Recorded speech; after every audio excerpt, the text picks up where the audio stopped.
کسی معمولی آدمی کی بھی اچھی بات کو ٹھکرا دینا یہ تکبر کی نشانی ہے۔ اس قسم کے لوگوں کے متعلق فرمایا وَلَا يَجِدُونَ لَهُم مِّن دُونِ اللَّهِ وَلِيًّا وَلَا نَصِيرًا، کہ وہ اللہ کے علاوہ کوئی دوست، کارساز اور مددگار نہیں پائیں گے۔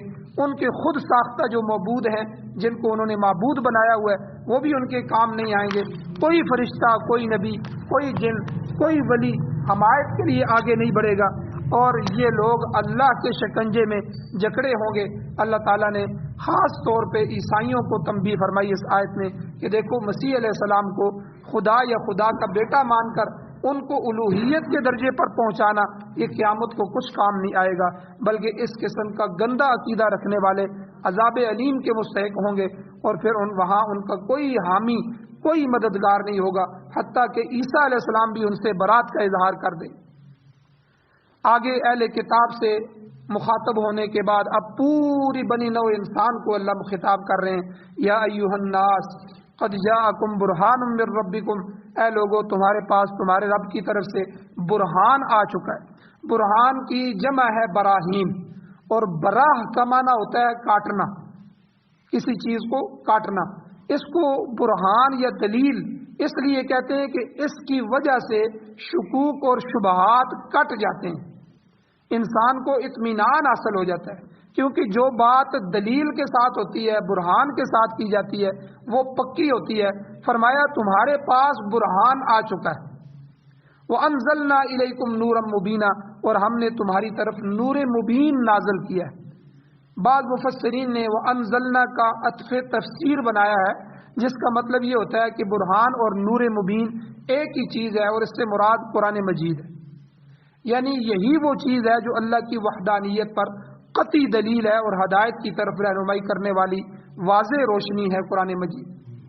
تمام حق و باطل میں امتیاز کرنے والے، فرق کرنے والے، اور شکوک اور شبہات کو دور کرنے والی، رفع کرنے والی، اور منشاء الہی کو کہ اللہ کیا چاہتے ہیں، اللہ کے منشا کو، چاہت کو واضح کرنے کے لیے قرآن سے بڑھ کر کوئی دلیل نہیں۔ لہذا برہان قرآن پاک کے ناموں میں سے ایک نام بھی ہے۔ اور بعض دوسرے مفسرین فرماتے ہیں کہ برہان اور نور مبین دو الگ الگ چیزیں ہیں۔ ان کے مطابق برہان سے مراد پیغمبر علیہ السلام کی ذات مبارکہ ہے، آپ کا چہرہ انور ہے، آپ کی سیرت حسنہ ہے، آپ کی تعلیم مبارکہ ہے، یعنی احادیث مبارکہ، حضور کی ذات، یہ برہان مبین ہے۔ اور یہ وہ ذات ببرکات ہے جسے دیکھ کر انسان کے تمام شکوک و شبہات دور ہو جاتے ہیں۔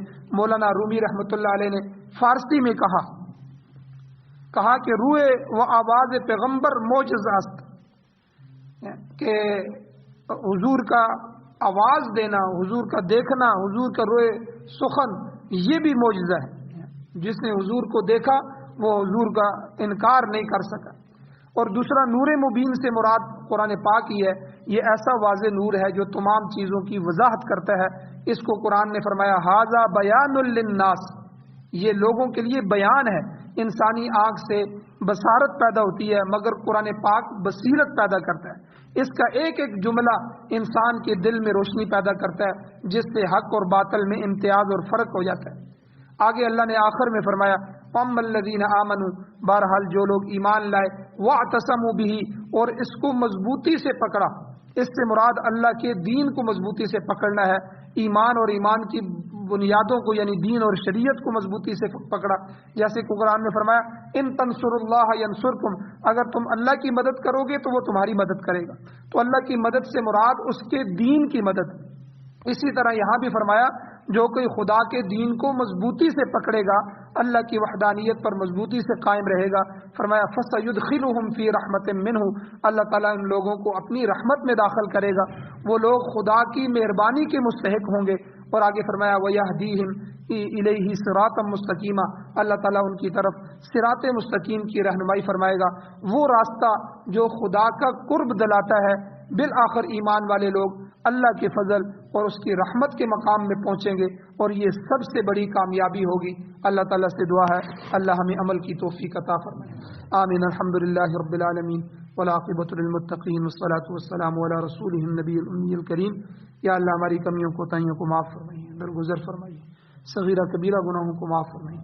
یا اللہ کفر شرک بدعات رسومات سے محفوظ فرمائیے، قرب قیامت کے فتنوں سے محفوظ فرمائیے، قرآن و سنت کی صحیح رہنمائی ہمیں عطا فرمائیے، اپنی تربیت فرمائیے یا اللہ، اپنے نگرانی میں ہماری تربیت فرمائیے یا اللہ، آپ ہی دلوں کو پلٹنے والے ہیں یا اللہ، دلوں کو ہدایت کی طرف رکھیے، ہمیں گمراہیوں سے یا اللہ نکالا ہے تو گمراہیوں میں داخل نہ فرمائیے یا اللہ، قرآن مجید کو پڑھنے، سننے، سنانے، سمجھنے اور اسے سمجھانے اور پوری دنیا میں پھیلانے کی توفیق عطا فرمائیے، عمل کی توفیق عطا فرمائیے، قرآن و سنت کی حکومت نصیب فرمائیے، قرآن و سنت کا غلبہ نصیب فرمائیے یا اللہ، اپنے نبی کی صورت سیرت اپنانے کی توفیق عطا فرمائیے، سعادت والی زندگی اور شہادت والی موت عطا فرمائیے، بیماروں کو شفا عطا فرمائیے، پریشان حالوں کی پریشانی ختم فرمائیے، جو حضرات ایمان کی حالت سے اس دنیا سے جا چکے ہیں یا اللہ ہم سب کی بخشش فرمائیے۔